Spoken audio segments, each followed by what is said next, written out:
drug dealing. I don't know how we could speak about it. You can speak about it honestly. This is the That's show what it for grown was, women. So we grown. Actor, singer, songwriter, producer, the one and only Dascha Polanco. Are you cooking up something special for me today? That's what you're gonna expect me to do? Cook for you? Be your little housewife? I didn't know I was part of such a big show, right? I just knew that if I'm going to do this, I'm gonna just give them my all. But my God, when you get on a set, it's so much nuance. It's scary. It's intimidating. It's very intimidating. Even though there's always that sense of self-sabotage and imposter in us, there's also a little thing in me that says, come on, girl, look at what you're doing. We can break the fourth wall. Okay. Something we never get to do. You know what I realized? My running joke all the time is like, I love a granny panty. So the other day, I was posting on my TikTok, I was like, oh, well, damn, they're not granny panties anymore, they're my panties. This man got on his feet and he was painting my nails. I could have dropped my panties right there. As grown women, we're not taught to ask for help. I have a huge network, working on a net worth, but I'm always scared of like bothering someone. And so this year I was like, I'm bothering everybody. My grandmother used to always say, soap and water is cheap. You don't have to have a castle. You can have a humble home. What you have can be beautiful. It's yours. You're not old. You're not done. You're not tired. You confirmed for me that what God gave me was not worth it. I lose my partner, Fat Man School passes away, and then I still have you, and I haven't told you, but I still owe you, and I'm not gonna stop until I release that song. My God, we're gonna do it. It's hard to shake that. But he saw that you needed your load lightened, and he lightened your load. Yep. Yep.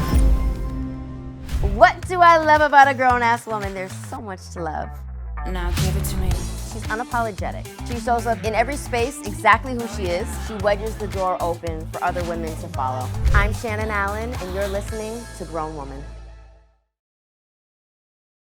I am so excited to be joined today at the Grown Table with my amazing friend, actor, singer, songwriter, producer, the one and only, Dascha Polanco. Hi. Ma'am! Mommy! Come on! Wait a minute. You smell good. You guys don't even know. You don't actually even know what I'm dealing with right now. God, you smell good. It's not the roses? No. Oh. No, you are a little rose. Why do you smell so good? I smell good, man. I try to like keep my hygiene in place. It's something that I connect with my mother with. Okay, tell me. People don't really understand that. Like my mom was really, it's something cultural, I guess, because you can be as poor as you can be.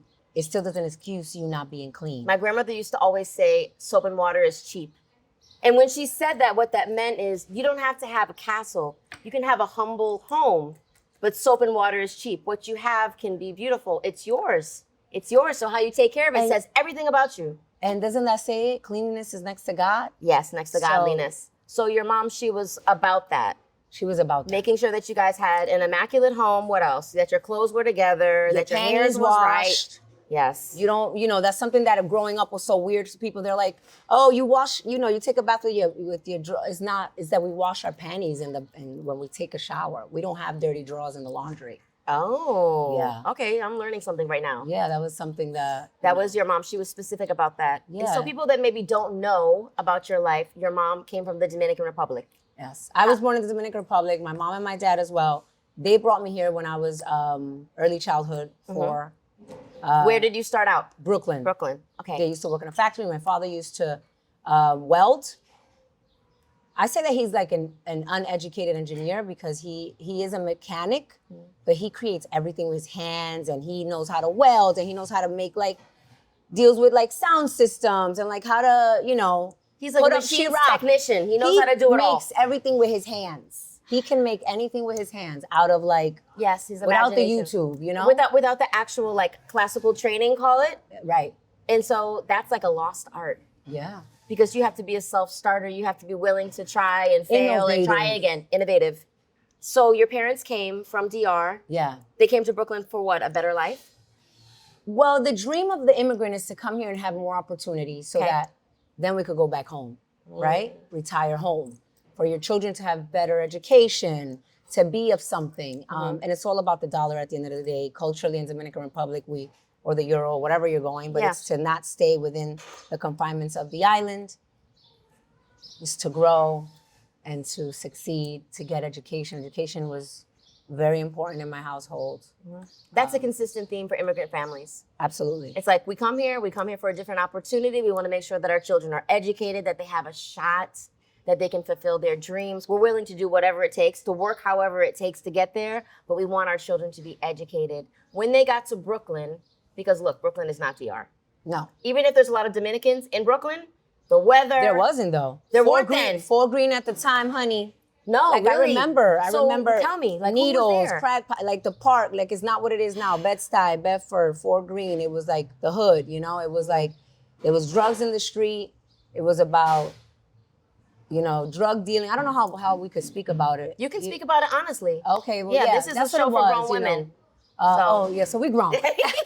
So it was You about, already there was know. a lot of money in the streets, and there was also a lot of work in factories. There was a lot of manufacturing and production being done here. And coming from another country and not having the, well, you know, a degree from DR is not validated as a degree here. Okay. Even though the education might be more advanced, the validation is not considered. So throughout my whole family, they've either sewn, at the time from my father's side, they had a store that they would sell like name brand clothes, like Pierre Cardin, Yves Saint Laurent. At the time, you would get those pieces and you would sell them, you know. So much ingenuity, so much innovation, self-starters, hustlers, entrepreneurs. Yes. So you and your sister, My only sister two and my siblings, brother. and your brother, so three, raised in Brooklyn, very different from DR, Yeah. obviously. What did your neighborhood look like? Super diverse? At the time, there was like Italians, there were African American, Puerto Ricans. That's it. And so when you guys come in, are you guys like, hey, we're Afro-Latino? Or are you like, we're Dominican? That didn't exist. It didn't exist. None of that This existed. is the thing that people and don't we understand. had to adopt those terms so that the mass can understand. Right. But even so, I feel like we're still moving away from the point of. I don't really like to get a lot into it because it's too complex. And I like to be unbiased when I think of things versus just like include myself. I speak from my own experience. But when it comes to explaining and like we dilute in order to simplify it so that we can be understood, then I feel like sometimes we get too diluted. You're losing some of it? Yeah, we forget the essence, which is what is the common denominator. At the end of the day, we're all trying to progress. Provide a great life for our families. Right. We all want to succeed. We all want to love. I feel like. I think most people do. Most people are, yes. We want to belong. We want to be understood. We want connection. We want connection. We want to be seen. We want to be heard. We want to be validated that our stories matter. Right. Right? And for me, it's important to be cautious. Not growing up in the industry and coming into the industry as an adult, I have a different type of experience, interaction with people. And so I have a voice. Yeah. And it causes impact. And sometimes it's not sugar-coated and sometimes it could be abrasive. So I have to take a step back and kind of believe what I believe and be more action-driven than vocal. And I respect that. Yeah. Because I think we live in a time where, one, everything lives on the internet forever. Right. Two, people love a soundbite. Oh, yeah. And it's very easy to take something that is said with good intentions and well-meaning and to edit it to be toxic. And so I think it's super important that, one, you are who you are and you're authentically who you are in every room, but that you don't have to comment on everything if there's potential for it to change where you are in the world. So tell me, you started in the industry later. Tell us about the pre-industry, Dascha, because I think for anyone that's joining, and I want everybody to sit at the table with us and get here with my friend Dascha, because we're doing this with a camera right now, but ordinarily there wouldn't be a camera here. We wouldn't have shoes on, hair and makeup, but we would be vibing in this very same way. Yeah. And so I think like we want to welcome you guys in to really learn who we really are and for you to really see Dascha.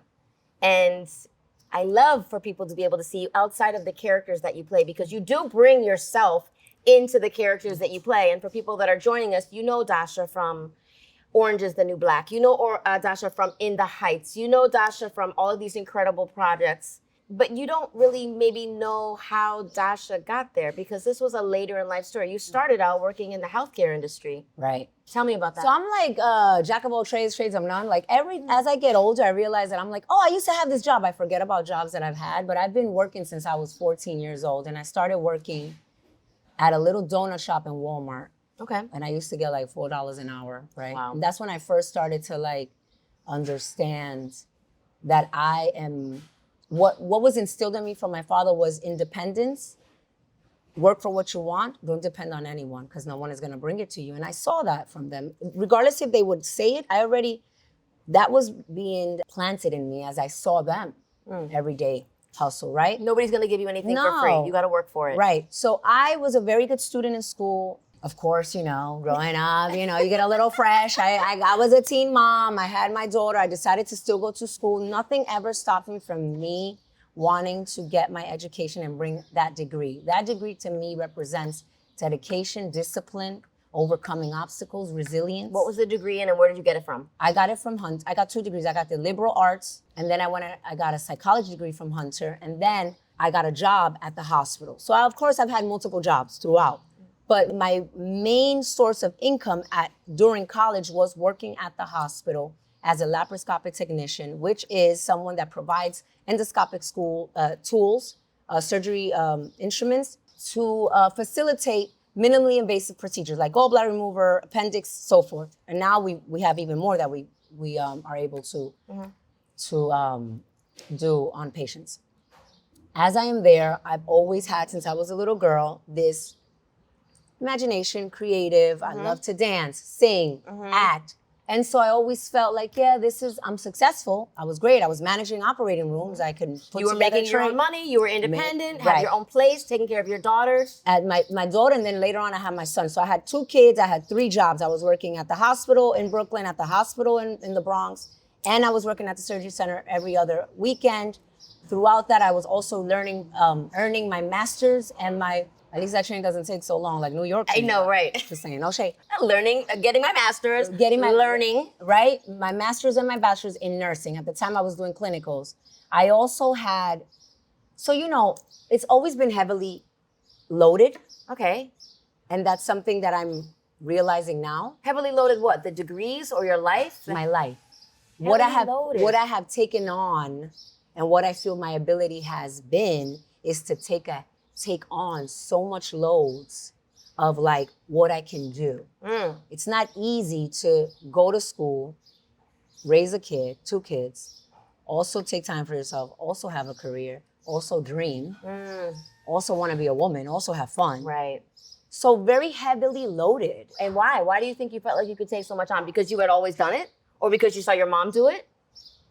Yeah, my mom was always doing the most, like trying to, but I saw that when my mom passed. So during all that, my mom had passed at the age of, when I was 23, my mom passed. And so I realized she was 46. She was very young. It was unexpected, lived a healthy life. Yes. And I realized time is fragile. Is against me. Yeah. And I always felt like, I have to move. I can't die. That's always your energy. What are we doing? What are we doing? This is what I always hear from you. What are we doing? Sense of urgency, but however, realizing as I'm grown, as I'm getting older, I'm becoming a grown-ass woman, that you're not really in control. You're never really in control. You could only control from the point of your essence and what you apply yourself to do. And at the time I was in a relationship, that was my first long-term relationship. It had his good moments, it had his bad moments. And he did support me on going and finding a school. He found a school for me to learn the business of acting. And I said, I'm gonna invest in myself. Okay. Because financially I was supporting myself, and also I was— And your mom had just passed away, you have this relationship. You're like, I wanna be an actor. He's like, I believe in you, I'll find you a school. Found me a school, invest in myself. I go to the school teaches you what the business, how it works, how it moves. They have showcases. I perform for a manager. I don't hear anything back. Later on, as time passes— Would you do a monologue? Something from a TV show? Monologue. Okay. they give you, you know, different type of monologues from, it could be from Tennessee Williams, to it could be from like something from a movie to anything. Okay. Perform. Like a year later, he calls me, hey, I had this opportunity to go audition for a movie. I said, okay. I go and audition for the movie. And I booked the first movie with James Earl Jones, Girl! Vanessa Hudgens, Brendan Fraser. It was Give Me Shelter. Oh my God. I drove all the way to Jersey for that. I was like, well, we'll see. And I was just braiding somebody's hair, and the director was like, okay, let's improv. And I improv'd, and I booked the role. Incredible. That to me was like, wow. I was so grateful for just having that line. Her name was Carmel. Do you remember the line? Hi, hello. It was like a simple line, like very simple. Never been on set. I didn't really know the vocabulary. Of course, in school, I learned theater, all that, mark your spot. Yes, but the vocabulary, the terminology of being on set, how things moved, I faked it until I made it. It's like you almost can't learn that in a classroom. No. And I think like acting classes are incredible. Working with coaches is incredible. Vocalizing is incredible. Even if you have the skills, and I mean, I don't know anything about getting a degree program in acting, certainly. But my God, when you get on a set, it's so much nuance. It's scary. I It's was scary. so It's scared. intimidating. It's very intimidating. And I always have this innate thing of being respectful and like, know your place. Yeah. You don't come out here showing behave. You go to places you want people to always like speak very highly of you. Did my thing, went in there, hey, hi, that I've never been like this, like can't control my emotions. Vanessa, I saw James Earl Jones, like I was like, oh my God, I can't believe I'm here. Right. But I would know my place in a not in a place of like diminishing myself in any But in way, a humble just like way. being professional. Yeah. You know, you gotta be professional. I'm new at this. I'm happy to be here. Yes. I'm here to learn. I have a curiosity spirit. Mind you, the whole time I was like, yo, I need to go back to work. I gotta study for this. And realizing that at times when these blessings come upon us, we're so worried about everything else we gotta do. Because that's what we do as women, mothers. When you have a lot of responsibility, when you have a heavy load, I get lost sometimes in what I have to do, what I haven't done, what I'm supposed to be doing.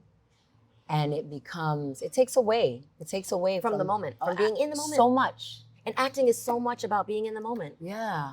You know, because you really are an expert. I mean, this is what you do. This is what you're known for. And your body of work speaks for itself. Do you feel like a big part of what you do on camera is about being in the moment and listening? Tell me what you think, because I want to hear it. When I'm on camera, it's, I feel like I'm learning that it's a way of me expressing all the struggle that I have, communicating it verbally. It's a way of me like, yeah. Validating your parents. Yes, being your like, ancestors' look, wildest dreams. yeah. Look what I'm doing. Look what I'm doing. Like all the way from DR, look, y'all decided to get freaky and make me out of love.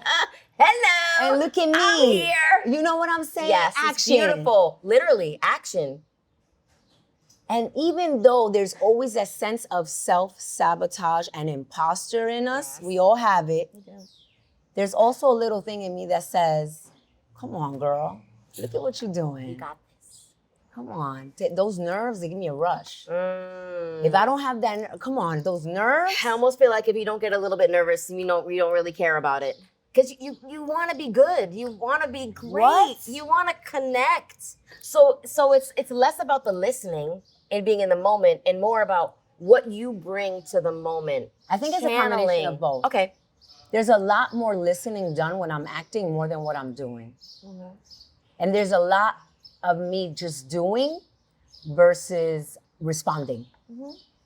And there's a huge difference. I realize that my best work, even when I audition, even when I'm like communicating with people, and throughout, my daughter and whoever else, is when I'm actively listening. Then I can really be as vulnerable and project like authenticity when I do that. Do you feel like, and then I want to get back to the trajectory after the James Earl Jones movie. Yeah. Do you feel like part of your personality allows for you to be a vessel to channel these characters' stories? And you always bring some of yourself in. This is what I love about what you do.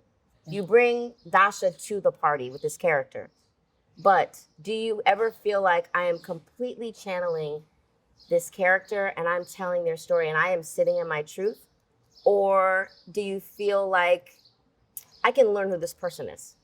If we take Dayanara, for example, Dayanara was a way of me expressing my relationship to the incarceration system and what I personally experienced with the prison system in the States and in DR, outside of the States. It was a way of me less judging her and more of like, Dascha, how is Dascha portraying what she has felt the incarceration system has done to her and her family, and what she learns from it through Dayanara?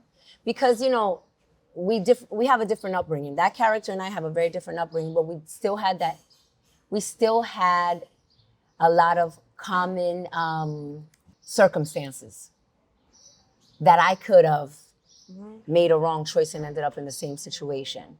So I found what are similarities, and I was able to like connect that and then let that out, speak to the audience through that. Like, I've seen someone that's been addicted to, I've lived, you know, with someone that was addicted.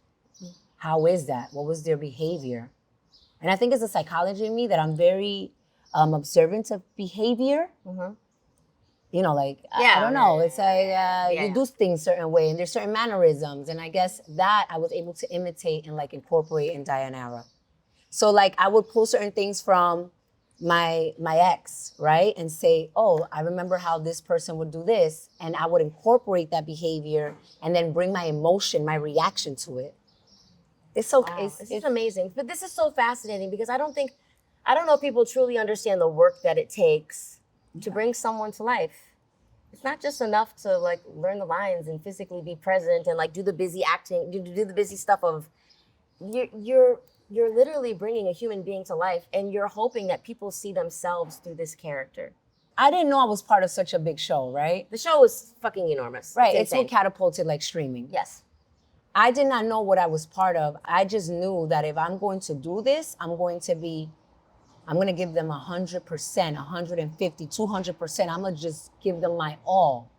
But you know that throughout, Shannon, I saw myself grow as an actor and I realized that everything is experience and practicing. You can't do anything. Even my first time on set. So yeah, so during Dayanara, there was also a lot of me, my first, and a lot of like inner battle and conflict of like, I don't want to do too much. I don't know if I'm doing good. Am I doing good? I'm just going to be as soft as possible. And then as my story started developing throughout, that I gained more confidence, I was like, you know what? I'm gonna play a little. I'm gonna ruffle a little feathers. Yes. You know, I'm gonna give them something because they don't know that I have this. Again, they only know what you give them access to. Yes. So, you know, I don't come from the theater schools and Juilliard and all these things. But that's where your magic lies. Yeah, my magic lies. Authenticity. From just my imagination and my experience and how I remember certain things, my interactions with whether it's my family, outside of my family, stories, you know, culturally. And the fact that you can tap into all of that and pull it and put it in your bag of tricks and then pull it out and throw it on the table. That's why I fuck with you though. Come because on. You're a crazy. Good friend. You're a friend that people need. You speak life into people. God, I hope so. You do. But we need this because this can be a lonely experience. I think especially for women, it can be a lonely experience. And certainly for women of color, especially right now in the world. One of the things that I think is so important is for us to try to figure out ways to champion each other. That is crucial. You know, and in this industry, this can be because you're auditioning. You see I don't know, have any of you guys ever been, you walk into a room and there's a line of chairs up against the wall and everybody there for the most part looks just like you and may have had more credits than you do. You probably don't have to audition anymore. I do still. Okay. Every day, girl. I was like, maybe you're. I have a love and hate for it. I have a love and hate for it. Yes, but it's not even like that anymore. It's so intimidating. I know because everything's now on Zoom. You go on tape, and you your tape goes to the world Exactly. and you don't hear back and you're like, damn. But I by the wonder way, who. this is what I wished I had back then, though. I mean, COVID in a lot of ways, because by the way, the stuff that you're auditioning for, the stuff that I auditioned for back when I was acting full time, it was all TV and film stuff. And I kept saying to my agent, why do I have to fly across the country to walk into a room when I can put myself on tape and they're going to see what I look like on camera and what I can do on camera? Energy's different. The energy's different. You need your energy in the room. Energy's different. I miss that. I miss being in the room. And even so, sometimes there you also meet casting directors. And That's true. sometimes you're like, different personalities require different type of approaches. And sometimes they see you for something else. You may not get that role, but then so let me ask you this question. My original point was that I think this can be a very competitive industry. It can be set up to be competitive. Competitive. It is competitive. It is. I compete every day with myself and with people out there. I'm like, damn, I wish I would have. Why not me? Why? I do that. But then when you get there, you become a collaborator.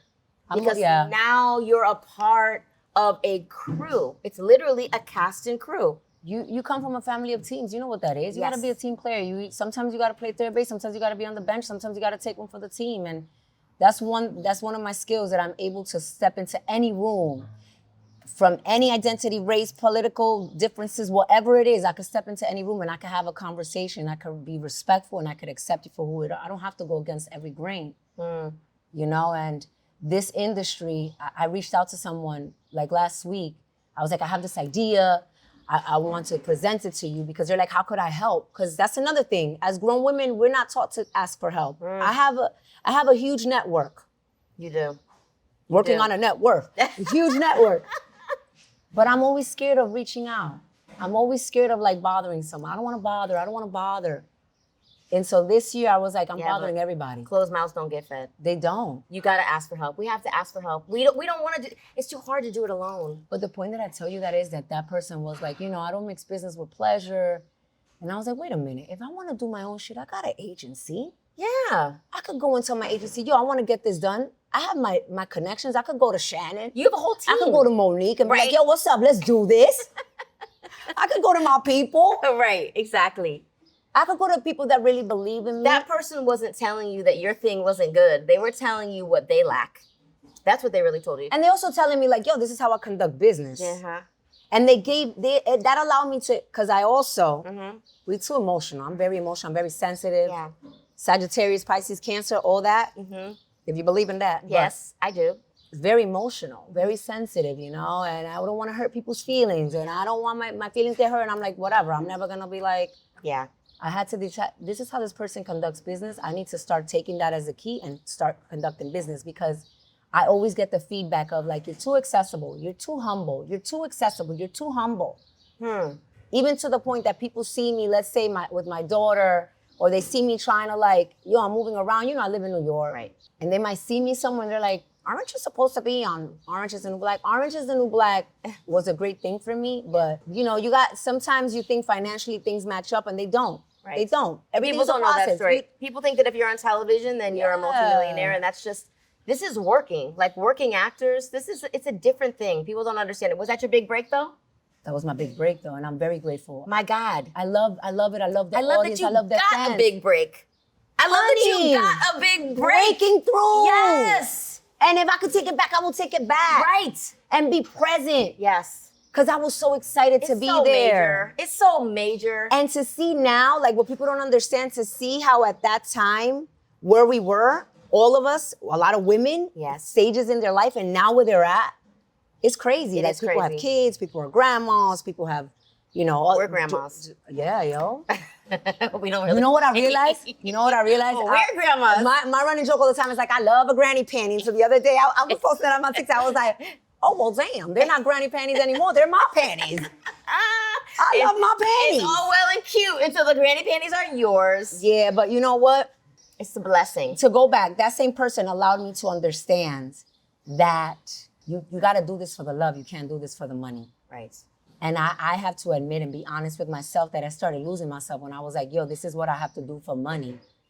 And I can't do that any longer because I have sabotaged my ability to even, just your own personal, accomplishments that you set for yourself, to even be more, to really achieve your other goals.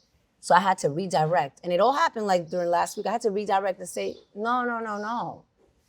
You love this. You're an artist. This is how you express yourself. This is how you like connect with people. This is how you do what God asked you to do on this lifetime.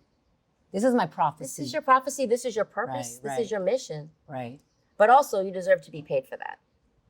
Yeah, but that's gonna come. It always comes. It always comes. You know? It always comes. But I think one of the other things that we do in sometimes being afraid to ask for help, potentially, maybe this isn't your story, but I've had a struggle with this, is to be willing to say, being paid your worth isn't a bad thing. To have an abundance mindset. Honey. To have an abundance mindset. See, And because so I think immigrant families, for me, you know, I grew up thinking money is the root of all evil. That's what I always heard. Right. And I come from a family of entrepreneurs, and I always heard that money is the root of all evil. It's not. Not in Greed DR. is. DR motherfuckers like money is everything. Money's everything, right? You better go get that money. Los tigres con cuarto, Right. you gotta get that money. And if they don't got it, they don't. So You got to work through that. you gotta work through that. But you know what? I realize that, you know, people don't, you're gonna talk about that? Yeah. Okay. So I realized that person telling me that motivated me to like execute, stop procrastinating. You have these ideas, nobody's gonna do it right, a little bit here, a little bit there, and do from you, and start. Because at what point did I really lose the ability to execute? You know, sometimes I think, I had a conversation with a friend last week, and I said, I will not ask anyone else permission to live my life. I refuse to ask anyone else for permission Or to live explanation. my life. Yes. Explain yourself. Yes, and you know what? And here's the other thing. No one speaks for me. And they say there's a stat that says that 98% of people are not thinking of you half of the time when you're in the room. Period. They don't Thinking give a about their own rat's ass. bullshit. They think about me. I'm thinking about myself. Right. You know, and sometimes I look at somebody's dirty ears and I'll be like, oh, you need to clean that ear. But anyways, that's just...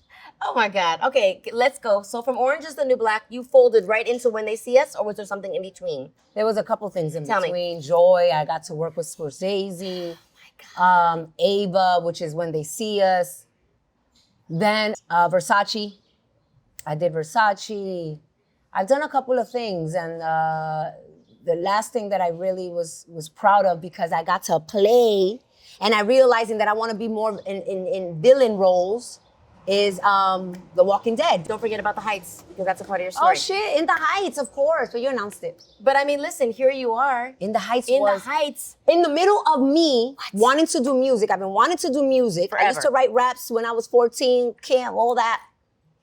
Yes.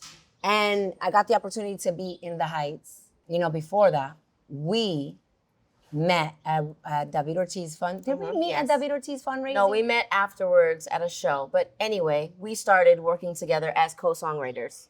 Let me tell you knew? something about her, yo. Her songwriting, Thank you. she's crazy with the pen. And she also, Dascha and I have a songwriting partnership. And I want to tell you something about you. So I'm a songwriter, right? I was in a girl group on Motown Records. I've said that before. And then I started acting. And then when I got pregnant with Ray Ray, I hung up my acting career, sort of. And then when I got pregnant with Walker, and Walker was diagnosed with his type 1, I funneled my whole life into research for a cure for type 1 and helping to raise money. And then I realized, I want to get back on television. So I created this show, The Pregame Meal.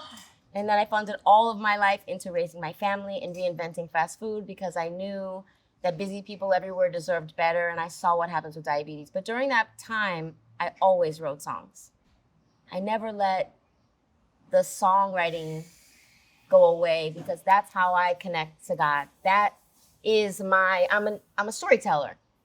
I'm a storyteller, and whether it's creating a brand and telling a story, or writing a song and telling a story, or actually physically writing and telling a story, it's literally who I am. It's who God made me to be as a storyteller. But I will tell you something, and I've never said this to you. I hadn't been back in the studio recording for years, probably 20 years. And when I met Dascha and her significant other, her soulmate, they heard one song that I did, and they were like, yo, you're a songwriter? And I was like, yes, I'm a songwriter. Jeez. And she was like, we're going to be in the studio tomorrow. Come into the studio. And I go to the studio. This was like a leap of faith. I was nervous. were you Because nervous? I hadn't been in the studio in 20 years, right? And I was excited because this is who I really am. And I had my songbook with me, a little mead notebook. Right. A little Composition black notebook. marble. Notebook with rubber bands around it. So it was so raggedy. And I had all kinds of papers coming out. And I start pulling out songs, pulling out records, and just singing them down. Her reaction and X's reaction. Crazy. It was like confirmation for me. It was validation for me. Exactly what you said earlier. People want to be seen. They want to be heard. They want to know that what they have to offer the world, their story matters. You gave me such a gift because I had put that away. It was in the bottom of my shelf. And you dragged it out. And when I took that notebook out and I opened up and I saw those pages and you were like, you're not old. You're not done. You're not tired. You haven't forgotten. What you have to offer is dope. You confirmed for me that what God gave me was not worthless. And it's still time for me to give it to the world. And I want to thank you for that. I've never told you that. You never. Thank you. Thank you. Thank you. So Dascha and I, we write songs together, y'all. That's what we do together in the studio. And then she invited me to this dope ass songwriting conference in Atlanta. With Molly and them, yeah. And It's amazing. we did our thing. That was super dope. But you also brought that out of me. Whenever I've been hesitant. So Shannon was able to bring out of me confidence behind the mic in the booth, especially with X, because X would produce, and he would produce, and he believed he was the first one to believe in me, and she was able to like say, come on, and actually validate my ideas and think like, yeah, we can make that work. And it was so... And that you have a beautiful voice because oh you my do. God. You do have a beautiful voice. And you should see what I've been... to hear her voice. No, so I've been hesitant to do so because of, I'm just scared. Yeah. And along the way, I lose my partner, then Fat Man School passes away, then a lot of people that I collab with, and then I still have you, and I feel like I haven't told you, but I still owe you, and I'm not gonna stop until I release that song. My God, we're gonna do it. I know. You don't owe me anything. You don't owe me anything. We're gonna do it. We're gonna do it. Because I feel like that song you gave to me was very important for you. So I'm always thinking about, I'm not gonna let Shannon down. I'm not. And I'm going to bring that out, and I'm going to allow the public to like hear your work through me, you know? Thank you. So I'm never forgetting you, ever, like ever. And for people that don't know, Shannon also invited the people that I most love into her house. And like, I've slept in her house, and Ray too. Like, you guys have really made me feel part of a family. But we are a family because also your son and my son have the same birthday. Oh my God, yes. A lot of boys are like, yeah. The boys are like video game guys. They don't live in the same state even, but they're always still connecting and reconnecting. And that's what's beautiful about all of this access that we have. And I can never not cry. Like, this is me. This is you. When I act, I can act, Yeah. But I can never not cry when I'm saying something that I really mean. I don't know why, Well, it is you're what it is. connected. But yeah, I have to own, and she taught me how to own that I am a songwriter, that I am a musician, that I'm multifaceted, and throughout, regardless of what life tends to you, you keep going. You keep going. And you suffered an incredible loss. Mm-hmm. And I don't know how much we want to talk about that, but your songwriting partner, our collaborator, Grammy Award winning, on the Latin Grammy Award production committee and the board of the Latin Grammy Awards. Yeah. Prolific songwriter, producer, master percussionist really, and producer, Ecstasy. Yeah, that was his artist name. His name was Juan Abreu, but his artist name was Ecstasy. Everybody knows him. Known all over the world. All over the world. Dascha of love. Polanco, a whole bunch of hit that he's done. So yeah, it was a sudden loss, and that has affected me a lot. Yeah, yes. Unbelievable, unexpected loss and absolutely devastating, but he gave us a gift. He gave you a gift. Yeah. You experienced real love with him and encouragement, and he helped you get out of your shell for music. Yeah. He dragged you out. And it was intimidating to work with him because he was so successful and so loved. And he had such everybody, like in reggaeton, like all these, he's an icon. And so I can understand why having me in there with you to give you some support was helpful, because X is like, he's doing things. That's why he got his name. He's always, people thought it was, no. It was not, he was against like, he loved natural stuff. He was a nature guy. He loved Yes, birds, birds. birds. He taught me what the birds and the bees were. And I always appreciate people that ask me about that because I don't get to speak about that as much because he didn't get his flowers. So I feel like every opportunity I got, I want to give him his flowers. I'm glad. And I think also we owe it to him, not to put any pressure on us because God only knows, we've got so much going on. But I do think that we owe it to him to put something out that we worked on together. Come on. This man was like, and by the way, how many songs did you guys record? Hundreds. Yeah, I have a lot of songs that I recorded, but he taught me how to really be, when we speak about grown women, he taught me what a grown woman, how a grown woman should be treated. He taught me my worth. I remember he saved me from, I've always been in relationships, but he saved me in the sense of what he left for me was to know what a man and the partner that I want should be. I don't ever want to limit myself by saying that I don't want to love again and that I don't want to be in a relationship again. No, I feel like every love is different. I feel like it will never repeat itself. What we had, I remember one time I was in her house and we were walking and I was like having problems because we go up and down and she was like, this man is in love with you. And I was madly. And I was like, you know what?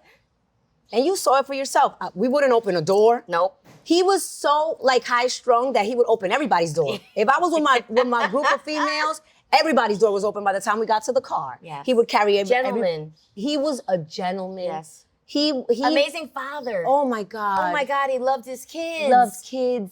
Loved kids, period. And that being said, it allowed me to understand that even as I get older, I may not have my partner, I may not have my person, but I'm not going to limit myself to know that my self-worth is not negotiable, that I have to set my standards, that I have to allow and also be guided. I want to be a woman. I'm choosing to be that woman that I'm open to what life has to offer, the person that I'm supposed to be with, the career that I have to be, always driven by God, and that the control is in me, setting up the platform that I need to allow these things to happen. Whether it's emotionally, whether it's crying here, telling you what it is, whether it's like I'm still grieving, but yeah, I'm still doing my thing. I still gotta have my jump off, whatever it is. And I don't have to explain myself to anyone. You don't. You're a grown-ass woman. You don't have to explain yourself to anybody. But what I love and what I loved about you guys together as a family is that, to me, when you were with X, actually, I don't even know if I know you. I didn't know you before then. I only knew you with X. But I knew your stories of past relationships. Mm-hmm. X encouraged you to be in your divine feminine. Allowed me to be. From what I saw, and I don't know what happened beyond closed doors, but in our family's interactions, what happened? I already know. That was a quiet. I was like, yo, he looked like a nerd, but don't sleep on them quiet ones, honey. That intellect, baby, that brain. Oh my God, that brain taught me so much. I was always learning. Behind closed doors and in front. But he wanted to encourage you to be in your divine feminine. Isn't it crazy? To be in your goddess energy, because he really showed up as a man for you. And you can tell because you have that same experience. Like, Ray Allen was his Yeah. Oh my God, he loved Ray so much. But for him, it was like, how are you as a partner? How do you create a safe space? When you feel safe with someone, when someone is educated, didn't have a degree, he just read a lot, and you're able to have a conversation, whether I'm loud, whether I'm cursing, and that person is able to bring you into homeostasis, and they know what homeostasis means. Yeah. You regulate your nervous system, your nervous system. Come on. Regulate my nervous system. From your cycle, knowing not embarrassed to go buy me something if I needed this, if I need a pad, and there was no awkward, it was very comfortable. You took care of me, I took care of you. And he also didn't have machismo. No, he didn't believe in that. Yeah. He didn't believe in You know, that. Like, for what? Yeah. He was like absolutely 100% like a man who loved his family, his woman, the children, his business. His mom did an amazing job. His mom did an amazing job, raised a man. But it wasn't like, you know, there was no like outward ego. He was so like warm and open and loving. I remember one time you weren't there. You had to work. You were on set. And X and the kids and I and Ray, this man sat all day playing freaking American cornhole with these kids all day in the backyard, getting in the pool, being on the trampoline. There was dogs. It was so many kids. He was so happy. I actually think I still have photos of him just laughing at the kids, being silly. And when we speak about women, right? And I'm glad that you're speaking about this because I feel like sometimes we don't understand that also acknowledging a good man is a good thing. Yeah. Like, I'm raising a son. Mm-hmm. You're raising a whole bunch of men. A whole frat house full of sons. But you said something earlier that I think is so key. You said when a man makes a woman feel safe. I say this to my husband all the time. You make me safe.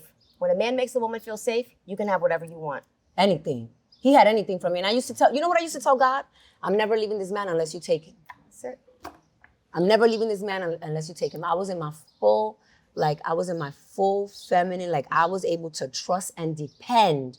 Because when you become independent as a woman, when you're raised by your father and your mother, and your father tells you don't depend on no man, and you're able to kind of let go and depend on someone, and you know that they're gonna be able to do that, cook. He was able to cook or run my feet. Run the kids. Yo, one time I had to do, I do fashion week and all that stuff. And my toes were a mess and I had to wear the sandals. This man got on his feet and he was painting my nails.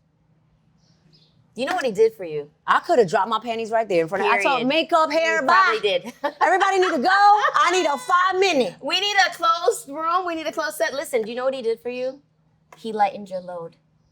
Oh my God, that's what he did. He lightened your load. He lightened your load. Because you had a load. You know, what our parents say to us stays on us. It stays on us. It's hard to shake that. It's hard to shake that. But he saw that you needed your load lightened and he lightened your load. Yep. Yeah. Thank you. So, real quick. I know you have a lot of powerful women in your life, including your sister, who I've never heard you mention before, and all the time together. I'm sorry. Don't tell her I said that. You know my sister. I know your sisters. My sister is very important to me, but she's like an introvert. And she's like my glue. There you go. My nieces and my daughter. So when you think about the women in your life, who's the grown woman that shows up for you? My daughter. Dasani. Always. Ride or die. Yeah, I have a list of like women that like I speak to every day when I'm going into my, shit we talk, like, yo, I don't like this or that. And my daughter, and we're working on that because we bump heads all the time. I don't talk about it, but me and my daughter and I, we bump heads a lot. My daughter has a lot of me before I was an actress, and she was raised in the hood, and she grew up with me. Yeah, you guys grew up together. She would go to work with me. She's seen me struggle, and so she helped me raise my son too. She's been with me throughout my relationships. I'm not perfect, Who is? None of us are. Yeah, and there's this thing on social media, like I come across a lot of people talking about the woman of value and a lot of stuff. And Right. And you absorb that. You feel like, I'm losing my I'm not in my prime. Who's gonna want me? And I used to think that when I was like a teenager with my daughter, I used to be like, nobody's gonna want me with a kid, because that's what these dudes would tell you, that like, you have a kid, nobody wanna mess with you. Right. But I'm smart. I cook. I know how to freaking clean a house. I know how to send an email. I know how to read a book. I know how to probably do surgery. I know how. That part. And by the way, you smell good. And I smell good, yo. And I look good. Come on. It's ridiculous. You have so much to offer. But beyond that, like, you also, you know who you are. Do I? You know your own worth. Yes. It's hidden. Not a question. It's not a subconscious question. though. Okay. I need to own it more, and I need to not feel. You see what you said? Not be unapologetic. Yes. Like if I don't want something, I don't want it. Right. That I worry about that. I think about that. I'm like, oh my God, what are people gonna think? What are people gonna Dascha, think? What are people? you are yourself. Sometimes in you're gonna get every cursed room. out. Yes. Sometimes but you're gonna yourself get in every- cursed out. You're not gonna be for everybody. My friend last night, we had an event, and you know what she said? Everybody's not gonna like me, but you know what? It's not my fault. Everybody doesn't have good taste. Come on. And I was like, what? That is the bar. Everybody is not gonna like me. But I it's was not my fair. fault that everybody doesn't have good taste. You understand? No, not everybody has good taste. That's one. Mm-hmm. And not everybody has the intellectual capacity. Yeah.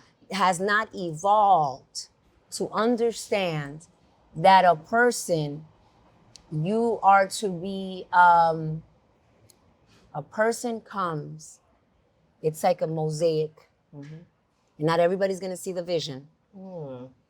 But that mosaic is of value, is of importance. And at the end of the day, whether I'm for somebody or not for somebody, I am somebody. Yeah. And my origin, who I am and where I'm going, I'm letting God guide me into what it is, and you can't take it away. What's that? Because we're not just women, we're Wonder Women. You already know. You know how I feel about that. So when I say to you the word grown woman, what does that mean to you? To me, grown woman is the ability to keep on reminding yourself, accepting yourself, establishing your boundaries, and sharing your experience. Any opportunity you have to share and to plant a seed in someone and to teach them something is what makes you really grown. To me being grown is making my own decisions, right? Yeah, that's basic. But it's also making my own decisions for me without explaining it, without justifying it, executing it, being consistent at it, and at the end of the day, loving who you are, regardless of the perception and the standards of the external world. Yeah. Because happiness is an internal job.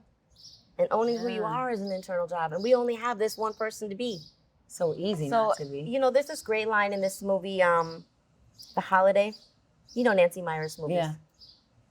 Nancy Meyers, you need some Black people in your movies. You need some women of color in your movies because we love your movies. We love your movies. We love your soundtrack. We love your sets. We want to see us in your movies.